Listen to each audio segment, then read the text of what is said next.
Imagine playing a childhood game, but if you lose, you die. Not metaphorically, not emotionally, literally. That's the terrifying world of the Squid Game. But here's the thing most people missed: Squid Game is not really about the games, it's about what desperation does to the human mind. And that's why millions of people could not stop watching it because deep down it feels so real. When you first watch Squid Game, the games feel shocking. Red light, green light, tug of war, marbles, these are the games we played as kids. But suddenly they become life or death situation, and that contrast is disturbing because the show quietly asks one terrifying question: what would you do if your survival depended on beating everyone else? Would you help people or betray them? Every player in Squid Game is drowning in debt. They didn't join because they wanted to.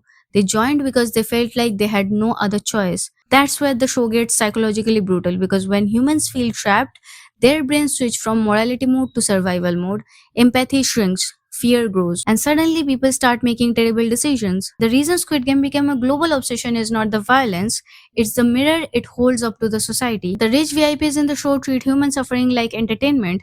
They bet on people the way gamblers bet on horses, and that's uncomfortable because in real life we also watch people struggle for money, success, and survival. Reality shows, corporate competition, social media, everyone is trying to win, everyone is afraid of losing. The most disturbing part of Squid Game is this: the players are actually given a choice.